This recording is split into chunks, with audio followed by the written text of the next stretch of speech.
Good evening, ladies and gentlemen, and welcome to What's Up With That, the show that brings you interesting people, places, cultures, and subcultures here in the South Bay, the San Francisco Bay Area, the state of California, and beyond. And tonight, what's up with bone marrow transplants?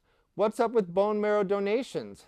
And why is it important for all of us to get involved? Well, let me tell you a little story. My conception, preconception, wrong conception of a bone marrow transplant is like the doctor coming in from the Little Shop of Horrors, the dentist, that's a better way to put it, with like this needle like this big. He's like, oh yeah, into your spine. You're like, oh, and so that was enough to keep me away. Well, wrong. Let me state this again, wrong. That is a misconception. I was told, quite told, mind you, that American medicine has advanced very far in the last years. But what is not a myth is that a lot of people are in need of bone marrow, and a lot of people are dying. And there's a lot of donors needed to help these people to stay alive. And that's what our story is about tonight. So please welcome tonight Stacie Tamaki. She is from helpingtammy.org. What's up? James Nguyen, he's from teammatthew.org. Nice to meet you. And Carol Gillespie, she's from the Asian American Donor Program. Hi. So how you doing? Great. What's up? Okay, well, let's start off with, I guess, the basic question. What is the purpose of bone marrow in the body? What is it? Well, bone marrow actually is your immune system. So it's the bone marrow that makes the blood. So you can't live without it. And it needs to be healthy. Yeah, that would play a big part. Yeah. And So- it plays in a part in the production of white blood cells as well, right? To protect you from infections and other diseases and whatnot. Right? Okay, and so typically, what kinds of diseases are associated with a problem with bone marrow? There's, blood cancers like leukemia, and my cousin Tammy has another condition called myelodysplasia. People with aplastic anemia, I think, and sickle cell anemia are all candidates who would need a transplant if their bone marrow stopped functioning properly. Exactly. So, henceforth, there's a big need.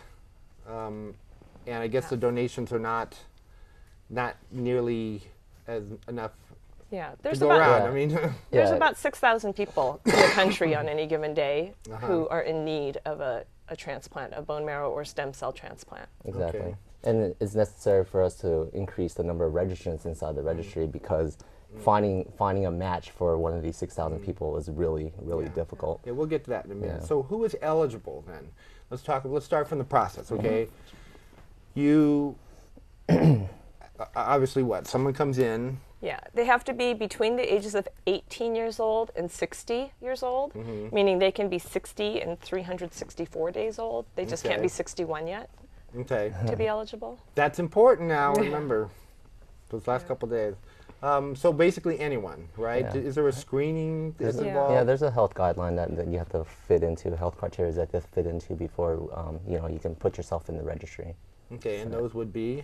There's the obvious ones. If you have HIV, then you can't donate. There's other ones like hepatitis, certain hepatitis. It's not all. If you have the antibody, then you're good. But it depends on the situation. There's a couple of other ones. And If you've ever had any cancer, Graves' disease, things like that, or if you're severely asthmatic, things like that.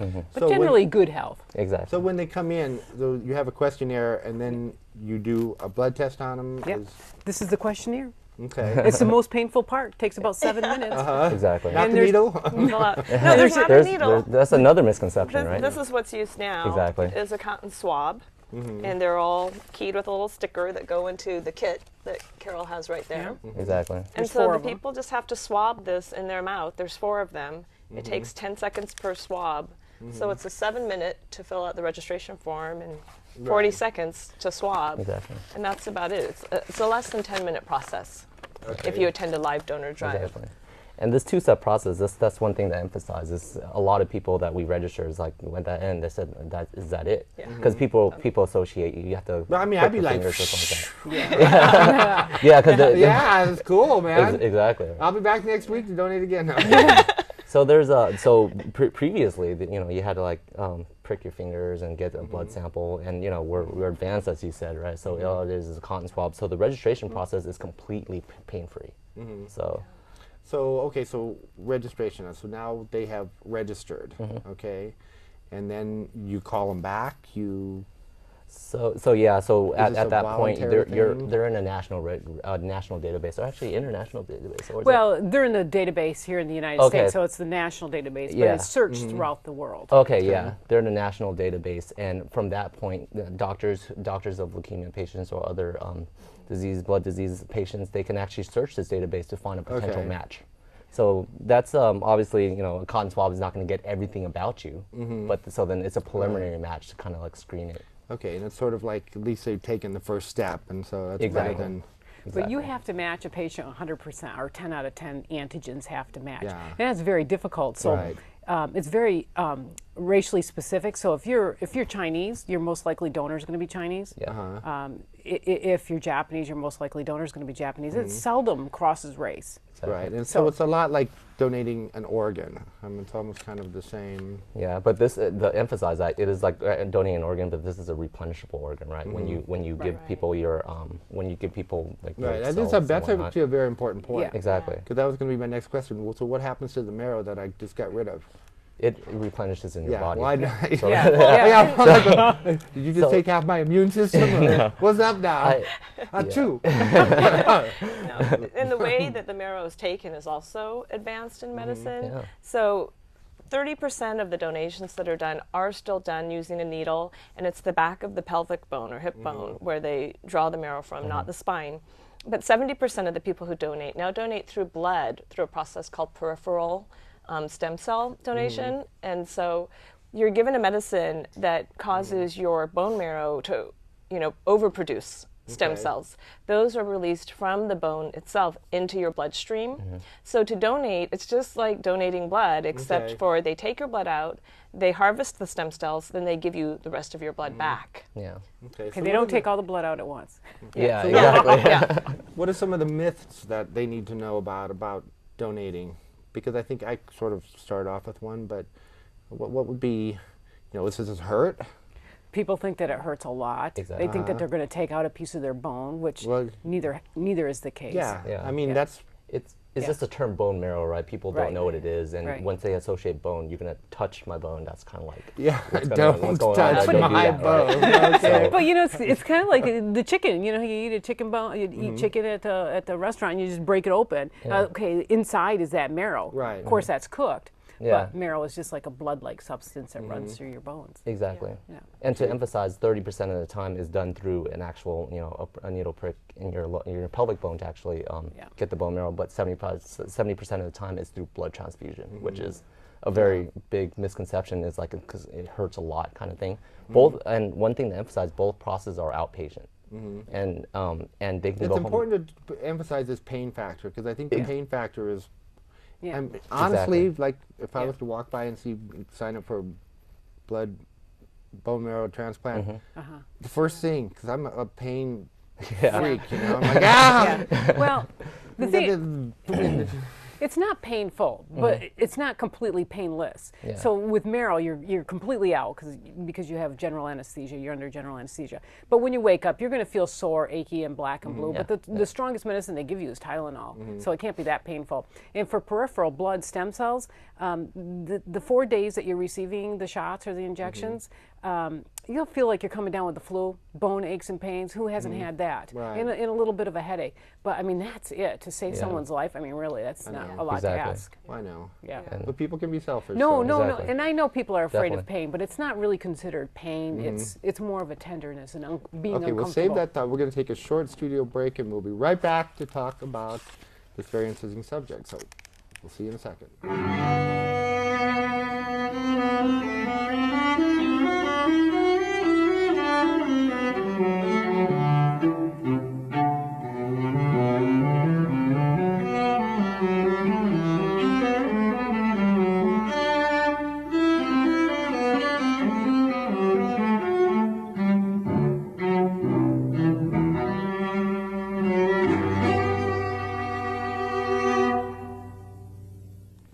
All right, we're back here with What's Up With That, talking about bone marrow transfusions and donations.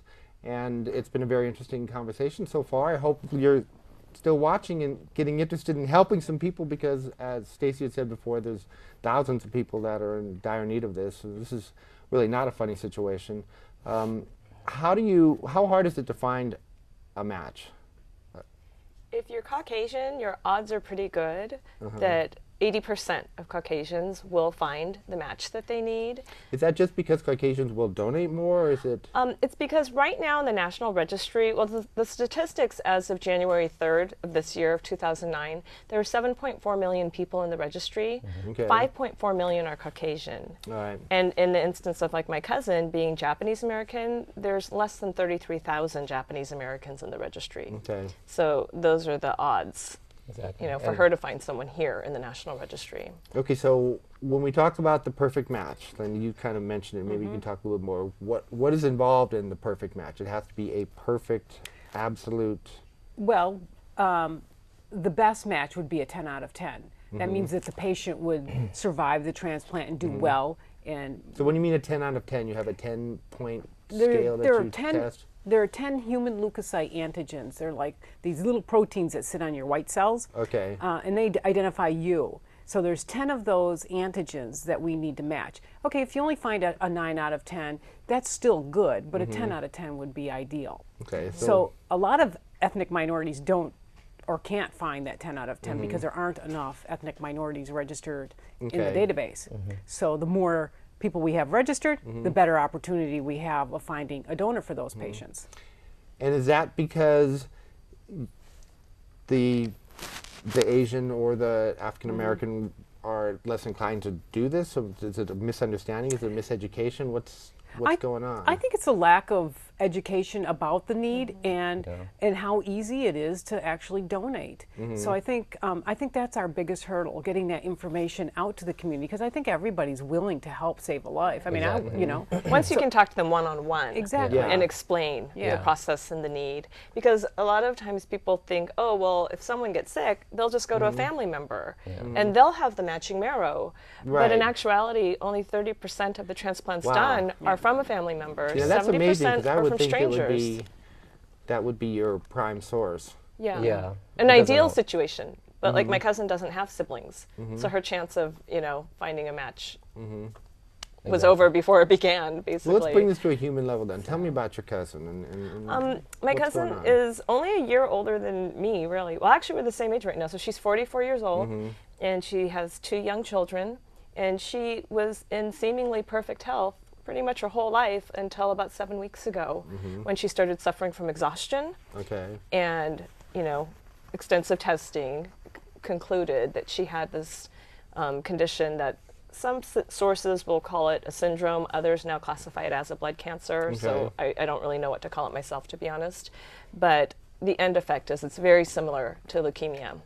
And the myelodysplasia, a third of the patients who get this condition, it will progress to become a form of leukemia within months or years.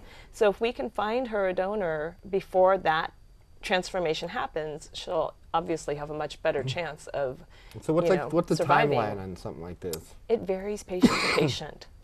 There's no real set timeline. I've read for people who don't receive supportive treatment, it's like, and they have a more acute type of myelodysplasia, because there's 5 types, ranging from fairly benign to very serious. It's like a 2-year range without treatment. But my cousin's been receiving treatment since she got sick. So she found a match, or? no, we haven't found a match yet. And another thing people don't always realize is a lot of people think, well, I'll register when someone I know gets sick. But I'm urging people, don't wait to do that, because I don't think most people realize that from the day you get tested, like at the donor drives we do, it's basically a 4 to 5 month turnaround time between getting that swab processed into the registry, the preliminary testing that James mentioned, and then the more formal confirmative testing. And if it's someone you love and care about who's sick, you'll be kicking yourself Right. that they may have to wait 10 extra weeks Exactly. just to get your sample in the registry because you never got tested before. I see. The other thing you want too that's important is if you are diagnosed with a life-threatening disease like this and you need a transplant, you want to find a donor right away. You don't want to wait until your disease progresses to the state where you're not going to survive even if you have the donor. And that's Right. a lot of ethnic minorities are faced with that because the donor just isn't in the registry. So let's get them in the registry now so that when someone's diagnosed, boom, they can find a donor and have the transplant. Exactly. So let's talk about the registry then. Once they're in the registry, let's say, okay, they might have registered 2 years ago or something. I mean, who knows? How many people, once you call them, actually donate? Maybe 40%. See, that's a shame. Yeah. Yeah. No, actually 40% will donate if they're actually called to donate. We call a lot of people that are potential matches and then they Okay. end up not being matches. Some of those people we can't find. Some of those people say no. Yeah. Some of those people have health conditions so they can't any longer. Right. But say 12% of the people that we actually call go forward to the next stage, and then only 46% of those people will actually donate. So actually, the registrars, in reality, it's a lot smaller than Exactly. it sounds. Yeah. Okay. Exactly. Wow, that's a lot of work. So- how are you connected to this? So Matthew, he's been my friend for over half my life. He's actually not even my friend. I consider him part of my family. So then, he in June of 2007, he had a bloody nose, I guess, one night. Then that bloody nose just never stopped. He actually went to the hospital, and they checked up on him. Then they just told him that night that he had leukemia. Then Wow. a couple of days later, he just started his treatment. He started his chemotherapy. And it's kind of sad because he's about my age. He was in the middle of pharmacy school in Virginia, and luckily he was over here for a rotation. Then he went to a hospital in California, Southern California, close to his family. So it was fortunate that he was here, but the circumstances were, bad. So from that point, he's actually in his 6th round of chemo right now to actually keep the Yeah, his leukemia body cells out of must his be- body while we're out here trying to find more people registering more people to help him find a match. So This is important, people. I'm telling you, this is important. You need to help out. Yeah, We all definitely. need to help out. And the statistics are staggering. Stacie was saying that the ethnic minority, the Asian population, I guess the percentage of Asian people in the registry is about 7%. And Vietnamese, which is Matt's Vietnamese, is actually 0.2% Vietnamese people. You can actually count them as 17,000 people. And none of those are the match for Matt at this point. We need more people at this point. So. Okay. Well, hold that thought. We're going to take a short station break, and we'll be back to talk about bone marrow transplant and why you need to get involved. Hi, I'm Ted Lempert, president of Children Now. We're a children's advocacy organization that seeks to ensure that every child has the opportunity to reach their full potential. And in addition to advocating on behalf of kids for sound education and good health care, we put out studies and a report card on how children are faring. So we encourage you to come to our website, childrennow.org, where you can get information on how children are doing in your community and throughout the state, and also give you information and tools so that you can work with us and help us make a difference and ensure that every child has the opportunity to reach their full potential. Thank you.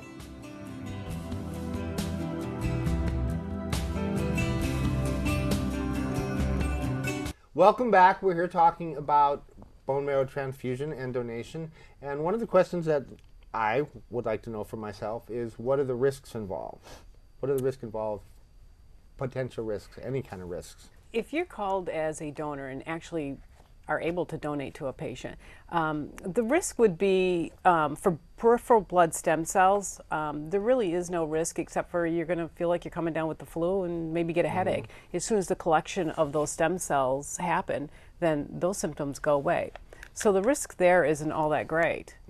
Actually, there's no risk. For bone marrow, because you go under general anesthetic, there's a small, very small chance of infection with any operation. So again, that would be the only risk. It would be the same as donating blood or something as well. I mean, there's For peripheral blood, Yeah. yeah, exactly. Exactly. Yeah. And another misconception when we're talking about it, that there might be, I guess, sharing of some sort of blood between the patient and yourself. There's no risk of that Yeah. at all. It's not. okay. Well, that's so yeah. It's not one of those things where you can Uh, transfer. well, that's it out. actually a big And actually, 30% of the transplants are done internationally, where the patient and donor live in different countries. Okay. So that alleviates that risk also. Yeah. Okay. So Yeah. pretty risk-free. Yeah. So, all right. So we're ready to donate, right? Yeah. So, or help. So let's talk about what we can do Yeah. to help. So the main thing is, there's the main thing you can do is register. Put yourself in the registry, so you can be part of the database for leukemia patients to look for a match. So there's several ways so you can register. The easiest way is to attend a drive. Okay. That's because we have a lot of support at drives. There's people out there taking you to a step by step in terms of the registration process, to give you all the information, educate you. So that's the biggest one. You can also order a home kit. A lot of people don't actually know that. You can actually order a kit to be sent to your house, so you actually never have to leave your couch if you wanted to. Basically, mail it back. That's about half the Americans. So makes it really easy now. Okay, so You order it I'm telling you, it's online. user friendly. Exactly. Yeah. And you just order online. Exactly, Yeah. order online, So- and all the information that you need is there. And there's definitely support for you to call somebody if you had a question. The last one is to visit a dedicated center. If you can't come out to a drive, and you don't want to mail out or get a mail request, you can actually visit like AADP's office and set up an appointment. They can actually register you at the office. So there's always a place you can go to register. So what if someone just went to a hospital or something like that? No, the hospital wouldn't have the swabs available. They don't have the consent form, so it is pretty specific. But we do have drives set up throughout the entire Bay Area and certainly throughout the entire country. But you can just go to AADP, our website, www.aadp.org, and you can either click on the calendar and see all the drives that we're hosting throughout the community, or you can order the home kit, or there are other options. You can just call us. Yeah. And the number of drives they do is staggering. Yeah. I mean, It there's is, like almost a drive a day, Right. and some days there's 3 or 4 drives all throughout the Bay Area, That's all because the way you're up to dedicated Sacramento. people. Well, exactly. that's all we Yeah. do. So it's Yeah. very easy for people to find a location if they'd like Exactly. to attend a live drive. And there's also information from Stacie's, Helping Tammy's website, and also Team Matthew's website. We actually promote that as well. And we have different avenues, I guess, to make it more convenient for people to keep updated with these drives. So Team Matthew has a Facebook group, MySpace group, we Twitter. Then the website has all the uniform information. Everything is on there. So. Emailing and Yeah, we definitely email a ton of people. And another way they can help is, instead of registering, they can also contact us to volunteer. Right. Yeah. Because Yes, definitely. AADP actually has a volunteer. Yeah, because you link can't on do the this site. without volunteers. Yeah, Exactly. you can't. We It's just had impossible. 19 Yeah. volunteers this drive we did last Exactly. weekend, and Yeah. Team Matthew sent 7 out, and I Yeah. scrounged together 12 people. See? And it was great. You know, the AADP came, had 2 people there. I also wanted to say, if people are watching this and they don't live in the Bay Area, they can go to Marrow.org, which is the National Donor Program site.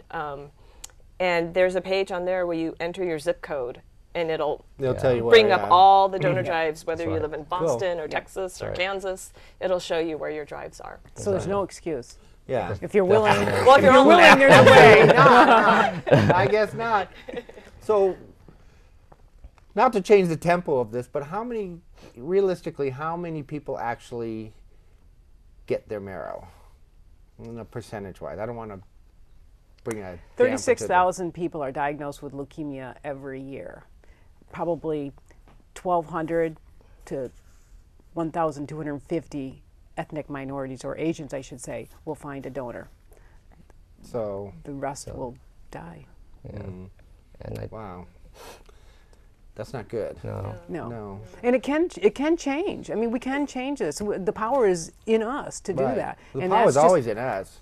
just take that simple step of registering. Step number 1. You can't save a life if you don't register. Exactly. And tell people. Yeah. That's Yeah. my tagline on Tammy's site is to smile, swab, and spread the word. Okay. And we're We spreading. need a jingle with that, though. You know, we're spreading the word, not just locally. Yeah. I'm trying to encourage people in Yeah. other countries to join the registries in Japan, in Korea, in China. You know, get people in all these other countries. So It's if always- you know someone who lives there, Yeah. ask them to tell people. The truth of the matter is, it's always hard to talk to people about difficult situations. Yes. So whenever you're going to do a drive, no matter what it is, I mean, it's hard. Yep. And so I think, by being out there and and the kit. I like the kit. Yeah. Okay, Yeah. that's what's going to stick in my mind is the kit, because it's something where people Yeah. won't feel as intimidated with, and you know, and again, you're dealing with blood too, so that carries a whole umbrella of thoughts and possibilities, like you mentioned, you know, and that's Yeah. and it's all false, like, Yeah, exactly. you know. Exactly. Yeah. So, what do you want to say to our viewers? We're getting close to the end of the show. It's time for you to speak out. Tell them what you want. Stand up. Make a point. I'll start. You people need to get involved. I've always said this from the beginning. If there's people dying, I mean, this is a no-brainer. Let's start off with that. This is an absolute no-brainer. If there's people dying, and you two have very good friends, relatives, I mean, what's the problem? You need to get out there. Exactly. Yeah. I'd like to just reiterate, don't wait to get registered. Register now. A patient's need is most urgent and critical when they're diagnosed, not 6 months later when they start to really go downhill. At diagnosis is their best opportunity to receive that transplant and recover fully. Exactly. Registering is one, so there's multiple ways to help. Registering is one, volunteer, and spreading the word, because education is the biggest thing, right? Before the segment, I'm pretty sure that your view of bone marrow transplant was kind of narrow, so then it's kind of expanded a bit. Right. It doesn't take too long to actually educate people on what's going on. Right. So definitely spread the word and register. Okay, we only have a couple seconds. Okay, how often in your lifetime will you be able to donate an organ? You get your organ back, you have to be alive and healthy. And how awesome would it be that you would be one of those select few that get to save a life? Well said. All right. Well, thank you very much for coming on the show. The best of success. I hope that your friends find their match and that, you know, they will, you know. We're hoping and praying. Yeah, that's all you can do at this point. Well, that's not all you can do. We need them. Exactly. we need the donor. all All of together. you that are watching, I want you to contact these organizations, and I want you to either volunteer or donate or do both. That would even be better. You know, together, I've always said we can change the world, we can save the world, but we have to do it together. So thank you very much. Thank you very much. And to our viewing audience, as always, if you're walking down the street and you see something interesting and you wonder to yourself, hey, what's up with that? Well, tune into our show, What's Up With That, and maybe you'll find exactly what you're looking for. We'll see you next week on What's Up With That. Good night, everybody.